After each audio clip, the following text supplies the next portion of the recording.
Morning.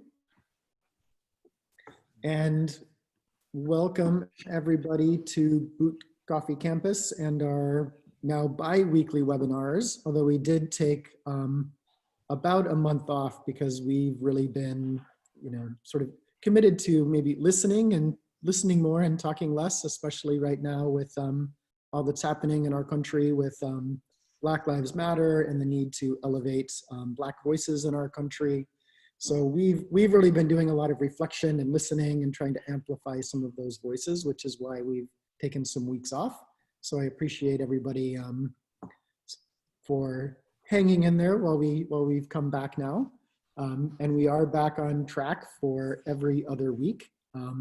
So in 2 weeks' time, we'll be gathering at the same time to hear specifically about Indonesian coffee from a client of ours that we work with who is very closely tied to coffees from Java. But today, I am so happy to welcome our guests, Alejandra and Sandra and Joe, to talk about how they've launched businesses within the last year and have had to sort of quickly and creatively pivot and respond to a very different business world now in coffee, and I think in all kind of food realms in response to COVID-19. So when I was sort of thinking about this topic, and of course, if you've been watching the news, you know that the numbers here in the United States are really bad. So it seems like we're in for a longer haul than maybe we had all hoped for. It seems just like a really appropriate topic to come back to right now. And I just really appreciate, as clients who have become friends, Alejandra and her husband Carlos and Joe and Sandra being willing to sort of talk openly. And also I think hopefully, because I really like what I've seen with both of your businesses as well. So, our guests today, we have Joe and Sandra from Pink Owl Coffee, which is a great cafe here in San Rafael. We were so happy when they first knocked on our door and showed up at Boot Coffee Campus because we knew it meant that we'd have a great coffee house right in our backyard, which we actually haven't had, despite great coffee companies being headquartered in San Rafael. The retail coffee scene had been a little bit bleak. So I'll let them tell a little bit about themselves. Why don't I just give you the platform just for a minute or two to introduce yourselves personally, your background, what kind of brought you to coffee in the first place, and then we'll get into the weeds a little bit later. Okay. My name's Sandra. I am a co-owner of Pink Owl Coffee with my fiance, Joe. We started, our love of coffee, it has been between us for a long time, together and apart from each other whenever, before we had lives together. We've always had a passion for coffee. We've always had a passion for also having family and friends and a place for people to be able to feel comfortable and gather, and for it to be, for us to have a place that was like home, because that's what we've always had. We here in San Rafael, as Marcus said, there is not a place that is that nice coffee shop or that good cafe where you can go and sit and enjoy yourself, do your work, do your studies, get things done, have a place that's safe to go and comfortable to go to as well. And not only that, but also serve a passionate cup of coffee to someone, something that we can put our love and our passion behind and have it come through not only in our shop, but in every cup of coffee and latte that we serve.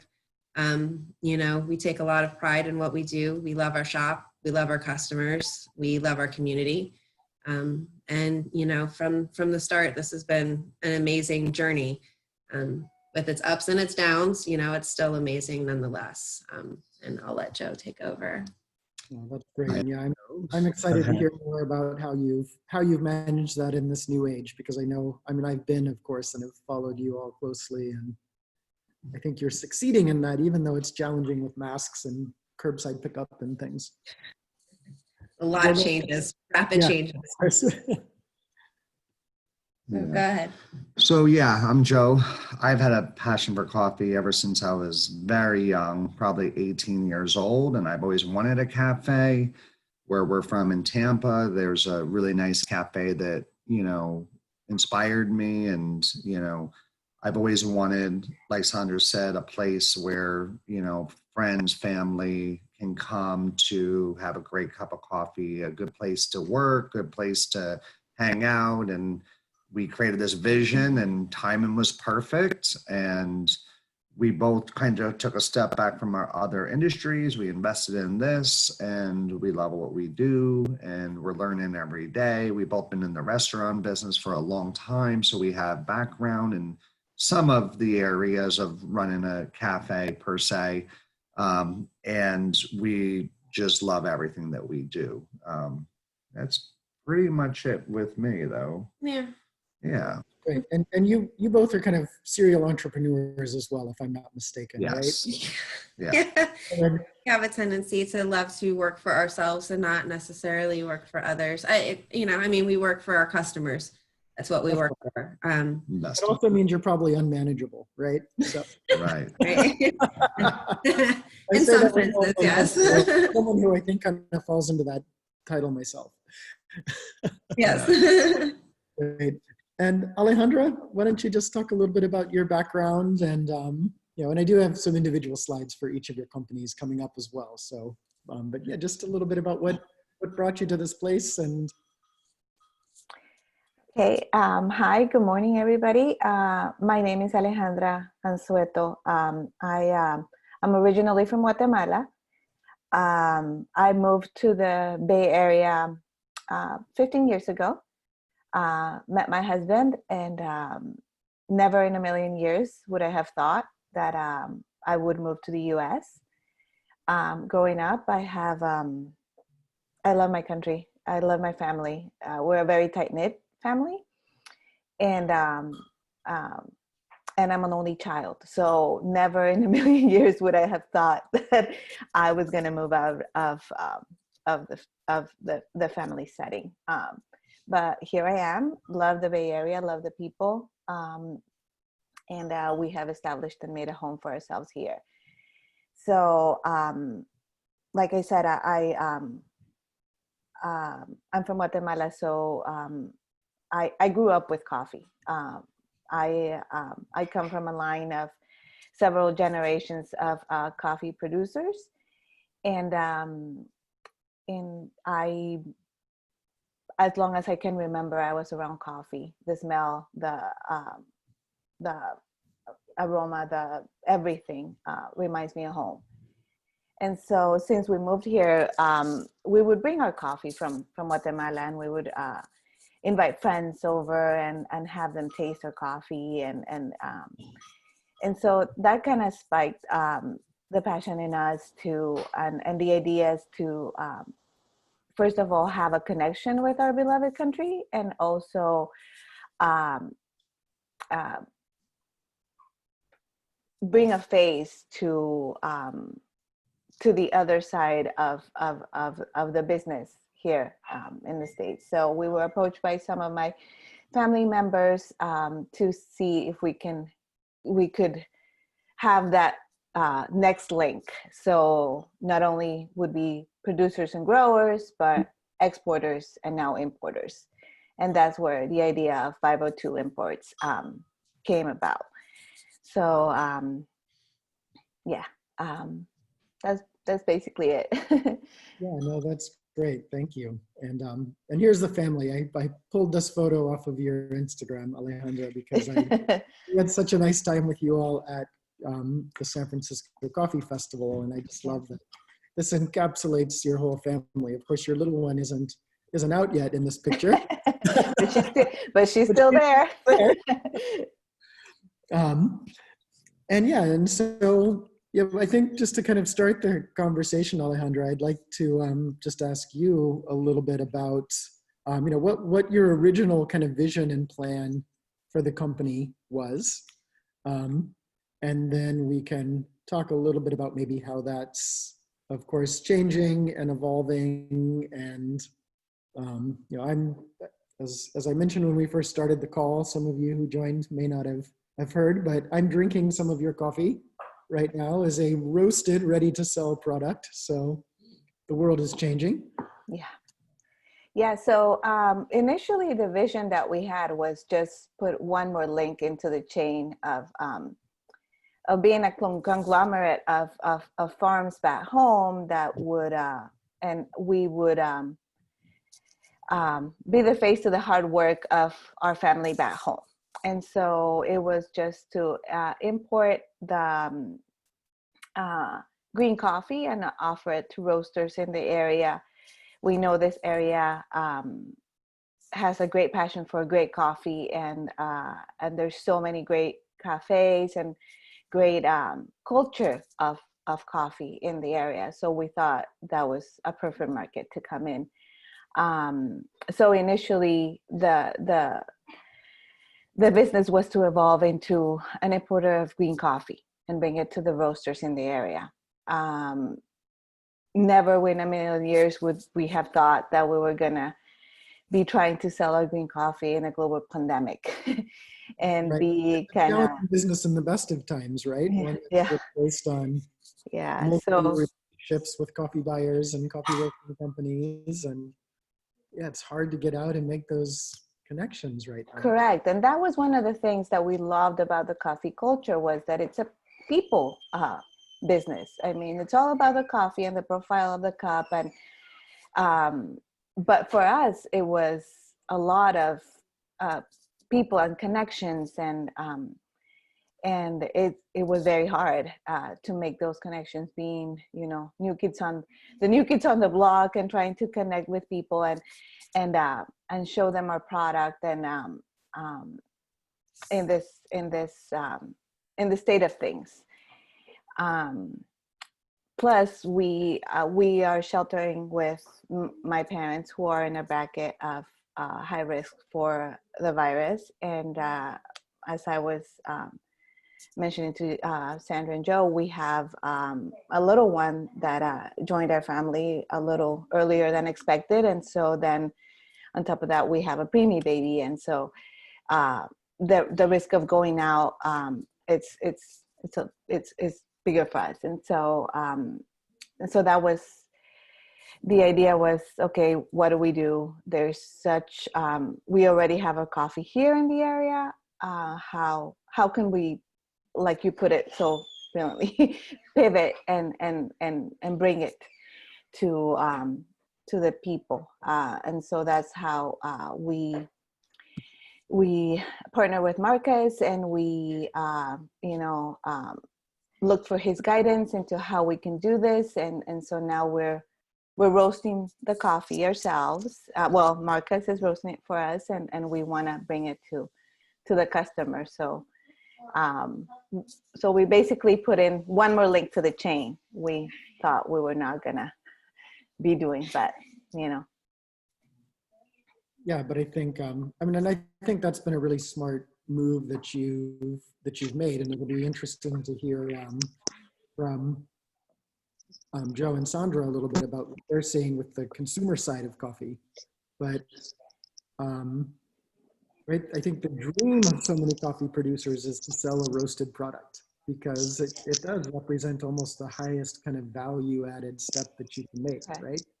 If right, I mean, your green coffees sell kind of in the range of $3 to $4 per pound. Next warehouse here in the Bay Area. But boy, and your family's making a margin on that. I know you didn't come to that price decision lightly, and they're great coffees. But boy, right, for a roasted product now, even if you're selling it directly into a customer's hand, and you're talking about your $12 to $15, suddenly you're looking at a pretty good markup, right? That becomes almost $20 a pound. And even with the expenses of roasting and distribution and packaging, I still think you probably end up ahead of the curve. So what kind of, who are you envisioning, Alejandra, as your customers for this? Well, we are, we would like to get it to local supermarkets. I know that there, that would be the great scenario for us. There's so many local chains that support locals and are looking for those unique kind of products. And so that would be phenomenal for us right now. That is who we're aiming for. But we also want to bring it to the initial people who actually put that little bug in our minds and that little passion and fire in our hearts, our friends and family that we have made here in the area that have learned to appreciate and the Guatemalan coffee and the little knowledge that we can transfer to them already. And so we have support from a lot of people around us and connections we have made. And so we will we will try to bring it to them as well. So and our vision is to, there's so many little nuances and profiles of the cup that we can bring with these little micro lots that I think it's very interesting. And so kind of like a membership kind of thing that, you know, every month brings something new so that they can try and taste. And so basically those are the two avenues that we're looking for right now. Cool. No, I think that's great. That idea of a subscription. I mean, I think we've seen a lot of roasting companies rely more heavily on kind of direct to consumer, and subscriptions are great because it's a guaranteed return. And you are so unique. I mean, you're a family of farms, right? This slide talks about that history a little bit. How many unique fincas are there in the 502 Imports portfolio? Five as of now, and there's one more that's coming into play. I don't know if by the next harvest it will be up and running, but five as of now. And you know, of those, then you have multiple processing methods from correct farms. Yeah. So you have this really unique opportunity, right, to represent coffees from more or less the same terroir in the south of Guatemala, right? Yeah. And but from slightly different farms, different varieties, different processing methods. I think that's, you know, for any kind of coffee fan, that's a very unique opportunity. Yeah, we hope so. We hope it's a generational thing for us, and it's been that slide shows my grandmother and my grandfather in the farm that kind of started it all. So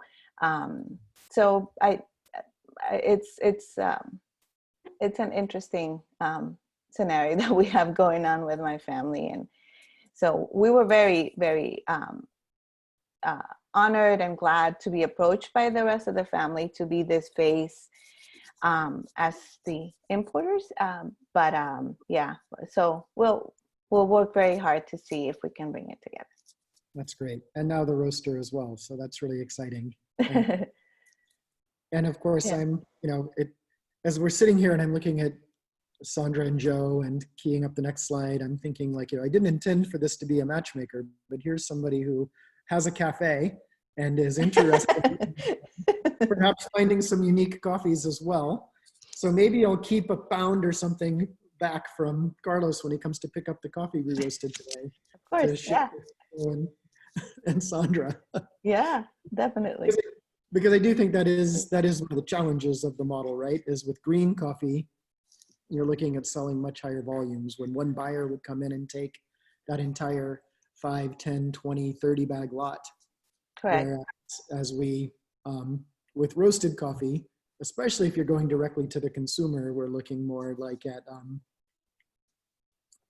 a pound a week or something, right? Mm-hmm. Or a grocery store is maybe 20 pounds a week. Whereas, you know, a successful cafe could really scale that in a meaningful way, you know, and see double or even triple that volume going out. So, and one of the things that I think that we're trying also to bring to the table is that it's newly roasted.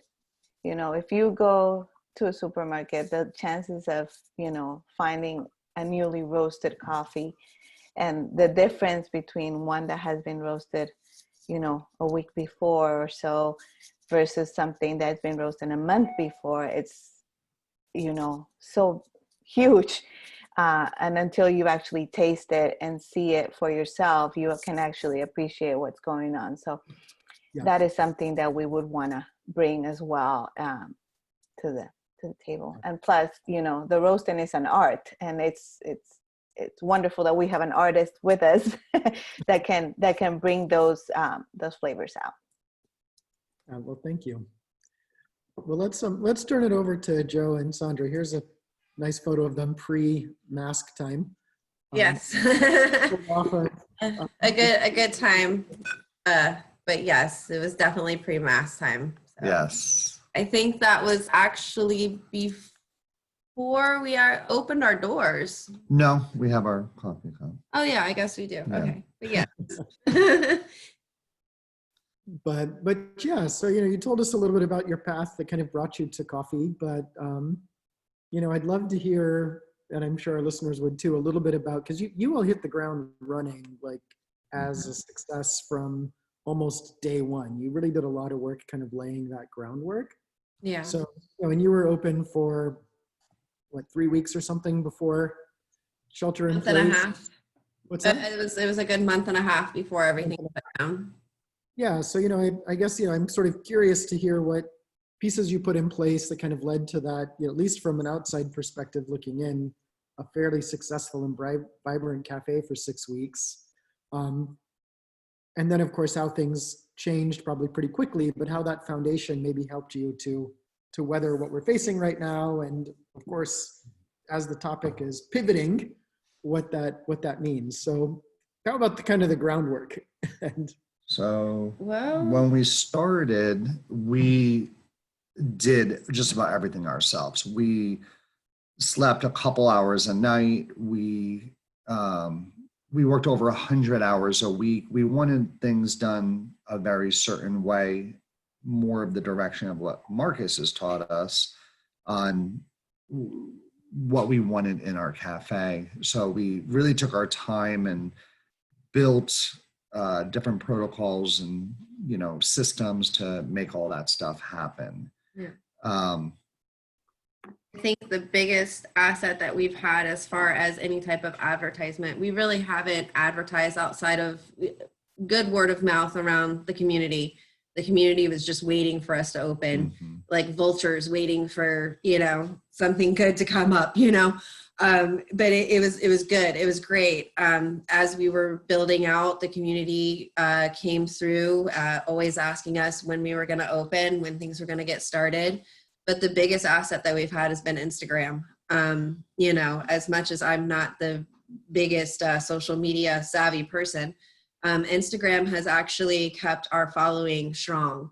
It's kept people aware of what's going on around us right now. It's kept people aware of what small businesses in our neighborhood and in our community are going through, and what we're doing to try and achieve safety for our employees, our sweet team. And what we're doing to also keep the community safe as well. And that safety comes along in many different measures. Everything from having to worry about COVID to worrying about our employees who are of minority. As you're talking, the Black Lives Matter movement has had an effect on some of our employees. And we're there for them every day and every step of the way to try and support them and help them through everything we can. But with that early building of the business though, right? So yeah, I'm so curious about that, because I think, yeah, of course you moved into a community that I think was hungry for coffee, but they were. And you did a lot to introduce yourself to that community too, right? I mean, you were literally, before you opened, pounding the pavement and knocking on other businesses' doors, right? You were getting out there in a way that I think, often people have the sort of, if they build it, they will come mentality. And we all wish that was the case, but you were all incredibly proactive in building that.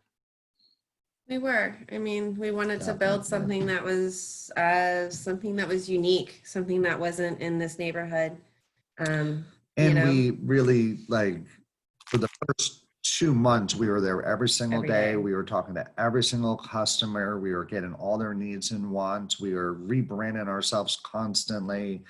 You know, we wanted to make sure that everything went out perfect, everything went out hot, everything went out fresh. You know, we constantly with our espresso were, you know, changing the grinds and, you know, trying different methods and, you know, purging a lot and, you know, just changing things up always constantly just to have that perfect experience. And it hasn't stopped. I mean, we get new people that come in every single Every day that say, we've heard amazing things about your cafe, you know, and then they post us on Instagram or whatnot. So best way to get customers is word of mouth. You set a precedent first and foremost when you open the door. Before you open the door, you know, you give people a reason to want to experience your place. And once that happens and they realize that the experience is everything that you talked about and everything you want it to be, it allows that word of mouth to spread. You know, one bad experience, sometimes you never know that experience happened, but you hear that bad experience from 10 other people just by someone talking about it. So, you know, word of mouth has definitely been a big thing for us as well, you know. That's amazing. And with Yeah. the Instagram and social media, I mean, you're active and that's awesome. Are you like paying for promotions, or are you just No. kind of trying to go fully organic? Have you hired an expert to manage this for you? no, It's all us. it's all us. Sandra does a lot of the writing of the posts. I'm the one that does all the photography and pictures and content. And I've reached out to some successful bloggers and Instagrammers, and they've given me a lot of advice and on what to do, how to lay out your photos, you know, hashtags, you know, where to post, how many times a day to post, you know, the content, the material, all those types of things. So we kind of really still don't know what we're doing, but it's working. You know, we're not professionals. We will get to the point soon where we want to hire a photographer to just do a lot of pictures. We have really professional photos, and then, you know, write up a bunch of different content as well. And then slowly start going into the sponsored ads and whatnot and just reach a bigger audience. Cool.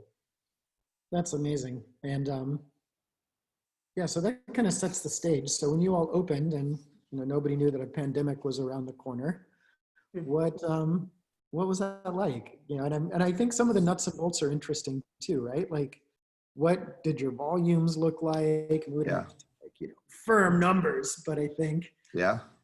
you know, did you kind of hit the ground with pretty high volume, like kind of a sustainable business? How Yeah. many weeks was it before you were kind of maybe a little bit less nervous in your tummy, like any new entrepreneur? We were Maybe? scared. Terrified. Yeah, I can tell you terrified. right now that there is no amount of prep work you can do ever in this world to prepare you for your first day of opening. There just isn't, you know. And, you know, with a new business, a business that has never, ever been open before, we opened the doors and there was a line. There were people waiting. Our place was full. It was beautiful. So no, but it was beautiful before everything shut down. You know, it was gorgeous. We had wall to wall people inside, people hanging out, live music, you know, so it was definitely a completely different atmosphere than now. But I was impressed because having opened my own cafes and managed cafes and worked with so many clients in the same seat as you all, I mean, you really did like hit the ground kind of with some numbers that indicated a clear success, right? Yeah. And you were on a positive growth trajectory right from the get-go. You know, and when I say success, you know, to those that are listening, I often think about, because I'm kind of a roaster at heart, right? So I think about how many pounds of coffee is a coffee house going through. And, you know, usually if it's, you know, my instinct is kind of, if it's somebody that's going through 30 to 50 pounds a week, they're probably hanging on. They're not necessarily going to go anywhere, but that's not a thriving like exciting business. That's a great starting point though, right? With Yeah. you operating there and running a small staff. And you kind of hit that and then exceeded it almost overnight. Oh, we like 100 pounds a week, A week. and just an espresso. And then, talking about our retail bag coffee and drip coffee and different origins and whatnot. It really took off. I think that, it was a combination of a lot of different things between Instagram, us being there all the time, delicious coffee, a good layout. A lot of people thought that we had multiple locations. They thought that we were a franchise. I mean, they walked in there like, we've never seen anything like this. You guys are going to do so well. And, there was a lot of planning before all this though, too. We didn't just open up a cafe and just make it. We wanted the nicest cafe out there. And we took what we thought from each little cafe, what we liked about it, and we try to incorporate a little bit of that into our cafe, and I think with all that hard work and months of preparation, it definitely paid off with a lot of hard work. Yeah. Yeah. And I mean, you all landed in an area, right, that has, within 10 miles, there's some sort of very precious kind of third wave kind of hip cafes. Yeah. There's also big chains, right? Yeah. Not so much anymore since the Starbucks in the town closed. Yes. But, which is a boon to your, I mean, it's impressive that they shut their doors and you all are still kicking it, which is great. And then, but also a lot of cafes in the region that feel like very old fashioned, right? They've been around 25, 30 years and they don't feel like they've changed at all. And there's nothing wrong with that business. I'm sure they're doing well and enjoying running it and employing people, but you really did manage to create something that feels very special and kind of encompasses hospitality. Thank you. Thank you. So, okay, so I'm kind of leading you through the story, right? But Yeah. so here it is, you've created this space, it's beautiful, it's warm, like hospitality is ever present there. And, almost overnight, you've got to shut your doors, right? I mean, can you talk a little bit about the decision of, how were you going to handle it? You kind of saw the writing on the wall, I'm sure, before the county even came down with mandates. What were the steps to get to kind of your initial plan to deal with this? Honestly, we just had to change and conform almost pretty much, like you said, overnight. We actually didn't have to close our doors. We've been open and made it through everything that we've had to go through. Everything, of course, by environmental health standards, CDC standards. We followed everything by every guideline known to man. And we are on top of everything every minute of the day. But we went from having a full house to just having almost no one. Yeah. The decision for us to not close came about for us to, it entailed Joseph and I having to be there a lot more. We had a staff that was doing great. We were able to kind of take a step back and try and grow our business more in other ways. Of course, COVID kind of came through like a swift, fist and kind of put all of that to a halt. So, we put in a little bit more hours. We're there more. We have to scale back staff. Yeah, we lost some employees We that did. wanted to take a step back and just, quarantine themselves, And which take was care great. of their families, and we understood. And we just rebranded ourselves. I mean, one Yeah. of the things that really helped us was all the delivery platforms. A lot of people were really scared to leave their house. And, so we figured, between DoorDash and Uber and Grubhub and Caviar and rebuilding our website, we can get a lot of people that would want our coffee, but not want to leave their house, and they can get it delivered, And we did contact free. deliveries And too. we did deliveries as well. And that really helped us. And a lot of people were very happy that we did stay open and that we were there for them. We had a lot of people support us by buying gift certificates. Yes. That, some of them use now, some of them are waiting to use at another time. Yes. Our hardcore regulars, our hardcore old timer people who, you know, want to be at our coffee shop literally sat in their cars and had their coffee in their cars. And, you know, we would just bring it out to them and they would hang out in their car and, you know, we would talk to them through the window and wave to them and then they would go about their day. But they would actually, just because they couldn't hang out in our shop, would actually hang out in their car in the front parking lot. Yeah. We're blessed that our coffee shop is big enough that we are able to maneuver people around. We're able to keep people 6 feet apart. We're also blessed that we have a parking lot that we can utilize. The ordering platforms was a huge change. That's something that we never wanted to incorporate because we were just so busy to start out with that it just would have overwhelmed us. However, it is not an easy feat. Each platform takes over a day to set up or more. So it takes a lot to get everything going, but it has been a blessing and it has helped us get through a lot of this. And piece by piece, we're able to add a little bit more of what we used to have back into what we're doing now. Was there ever a consideration kind of in those early days of, well, let's just cut our losses before it goes too deep? Yes and no. I mean, we put so much into this and so much money into this that like we weren't going to let it go. We weren't going to let it go. Not easily anyway. Not easily. And we wanted to just, you know, let's just stay open and see what happens and see what the numbers are and see, you know, what the math comes to and see if it makes sense. And it did. Right. And so your big pivot was initially just leveraging like every delivery platform you could, right? Yes. Yeah, we're on, I think, 5. Well, 4, no, yeah, 5. And then we have our own delivery and then, so whatever we could do to stay afloat. Right. And what happened to your, like, you know, just the revenue coming in? How much was that impact initially and how much has it come back? Well, so we opened our doors February 6th. It was a leap year this year, so it's a short month in February, and we did really well. March, I think the COVID kind of like the news hit like March 13th or something like that.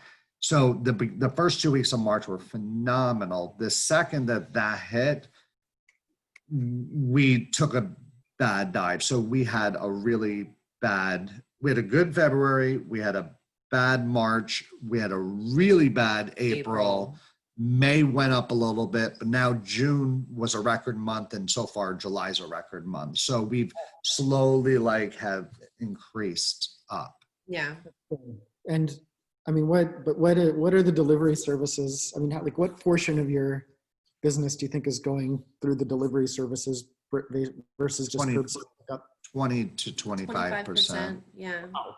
That's amazing. It's huge. It's huge. It definitely, it pays our payroll. It does. It pays our payroll. It allows us to pay our employees and keep our employees, and for us to still have money to put back into the business with the cut that we've had as far as people coming in the door.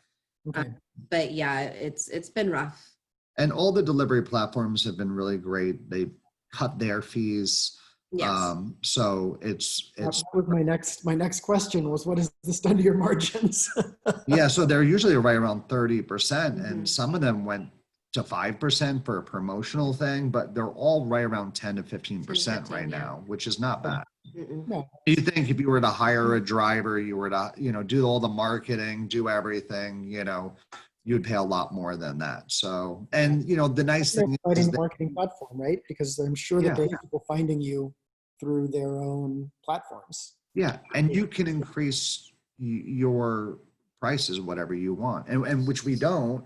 And if there's anything, I mean, some businesses will, if you go get a pizza in their restaurant, their pizza's $20, but if you order, it's $22. So it just covers some of the costs of those platforms. We chose to not do that just because we do. I know when my regulars order over a platform, I know what everyone who usually comes in drinks. It's like you said, Marcus, it starts to become like a Rolodex in your brain. You're like, oh, I know what you drink. And so I know my regulars by, that. And I didn't want our regulars who didn't want to leave their homes or they were too far away for us to deliver to them. I didn't want them to feel like they were being kind of taken advantage of.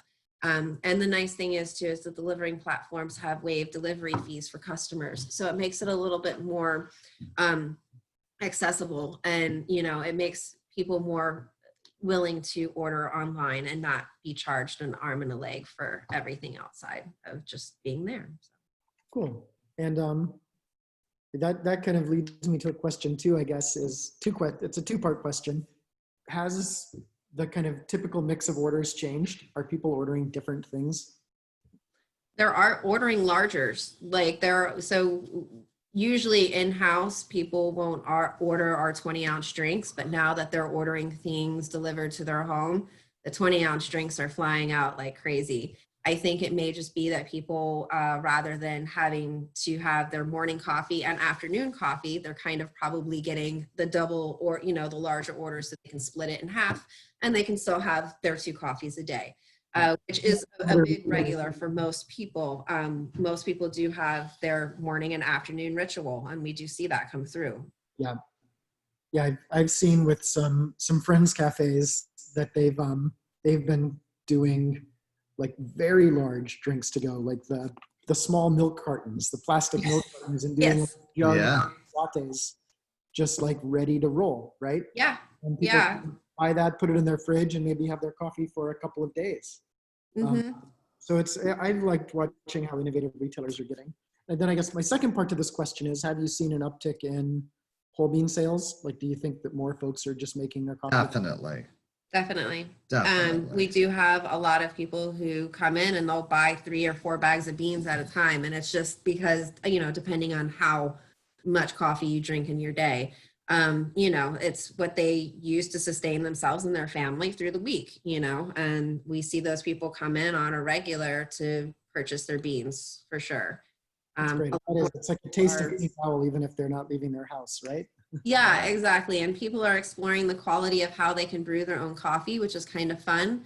It gives us an opportunity to talk to our customers about the proper way to brew something, or, you know, a way for them to have their own taste test at home, to play with their coffee, to get to know it, to understand that it is a living thing and it changes based on how you process it, brew it, you know, how you want to drink it. If you do it cold, if you do it hot, there's so many varieties, and it's so fun to actually have that level with our customers because they're actually pretty curious about it, which is fun. Yeah. Cool. That's awesome. Well, thank you both for sharing so much openly about what you all are continuing to go through, but how you've navigated it. I think it's going to be a growing business, and just like coffee, it's also a living being. It's going to change, and it's going to change more rapidly right now than I think we were hoping and expecting. But you know what? Change is what makes this run. Yep. Yeah, you know, if we were just to stay conformed, we probably wouldn't be open, you know? Yeah, I think for a long time, people have wondered what the 4th wave of coffee is, right? Right. And I think, you know, just kind of as my parting thought, and I can ask you all to comment on this, and if you have questions for one another, that'd be great too. But, you know, the thing that I've noticed is that a lot of really amazing coffee professionals and coffee companies that have these incredibly high standards, which are warranted, are maybe being a little bit more flexible, right? It's like the Seinfeld Soup Nazi episode is kind of where we were in the 3rd wave a little bit maybe. But now it's like, you know, you see these companies that were, you know, always pushing, you know, 12-ounce bags, get your coffee fresh every week. Boy, now you can go on and order 2 to 5-pound bags of coffee from almost all of them because people are drinking more coffee at home. That's true. And the pre kind of batched lattes, the much larger drinks, which I think, I mean, to me, that's kind of exciting. It brings coffee much more into the realm of the rest of the hospitality world, where you are a little bit more responsive to meeting your customers where they are. And yeah, so I mean, I don't know what the 4th wave is going to bring, but I do think it is going to be convenience and safety and lots of those kinds of details, right? Like walk-up windows, drive-throughs, that sort of thing. And so, I mean, Alejandra, here you are, right? You're just embarking on selling roasted coffee directly to consumers. And I think there's probably never been a better time to launch something like this.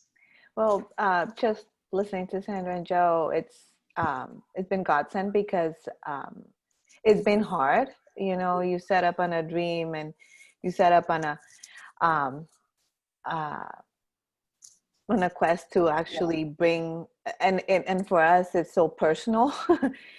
um, and just kind of, you see kind of like a house of cards, you know.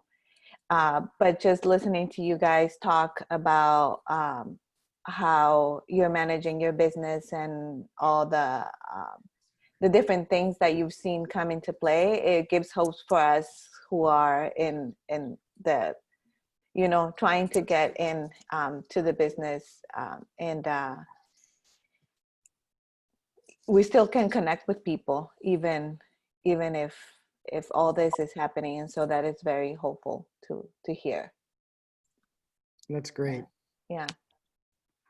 Yeah, that's wonderful. So, I mean, I appreciate all of you telling your stories and kind of sharing, you know, both the opportunities that you're looking at, but also some of the fears. Of course, you know, here at Boot Coffee, we're feeling a lot of exactly the same stresses, you know, which is why we're, you know, hosting these webinars and other webinar sessions as well. You know, we've had to fundamentally pivot our business, especially our training courses.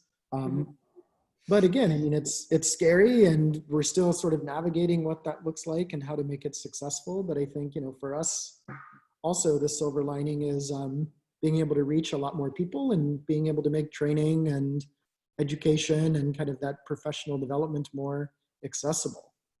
So, you know, while right now we're not. Sorry, you guys do a great job in connecting us to other people that are in different sides of the business, and I think I'm very grateful for that. Oh, thanks. You know, I would have never met Joe and Sandra. We're in different cities completely, and True. you know, this is wonderful, and I think that is one of the biggest things that we want to. Carlos and I talk about it to our kids, and how much coffee is a people thing. It's, you know, when you grab a cup of coffee with somebody, it's a connection. Is, you know, it's a beverage that brings people together. So and you guys do a great job at connecting with connecting us together. So that is I'm very grateful for that. Oh, that's nice to hear. It's, you know, sometimes we feel here we're just sitting back and pulling some levers and watching everybody else succeed. And I know I personally miss being in a cafe or being in front of customers, or roasting coffee that I know folks are going to drink, versus just like kind of project or lab based work. So it's nice to hear that, because I really do. I think, you know, I was first drawn to coffee probably as a teenager because of the way that it connects people and kind of environment that Joe and Sandra are seeking to create with Pink Owl. And then of course you get deeper into it and you realize these great connections that you have with people. And now I have friends all over the globe that are farming coffee or exporting coffee, and, you know, people like your family, Alejandra. So, so I think it's really great. And I just really appreciate everybody's time, and those that tuned in as well. We'll post this out on our social media, hopefully sometime today. It might be Monday, depending on how crazy my afternoon gets. Right. But we'll have it out on our page. And for everyone, our next session will be on July 16th at the same time. We're going to feature BeLift, which is a social enterprise coffee company. They have also pivoted. They started as a roasted brand, and they still are, but they're now moving to become a green coffee importer. So they're going the opposite direction of you all. We're going to do a focus on Indonesia. So we'll have some of their team from Indonesia on the. We'll have Ivan, who lives here in the Bay Area, and we'll also have the Indonesian consulate on this this coming session. That's awesome. And, you know, Marcus, just a real positive end thought is one of the best things about coffee is, versus other types of food or drink, it's a daily ritual. Yeah. If you own a pizza place, you're not going to get the same customers coming in having pizza every single day, but you will have that with coffee. It's never going to go away. It's only going to grow. It's always going to be there.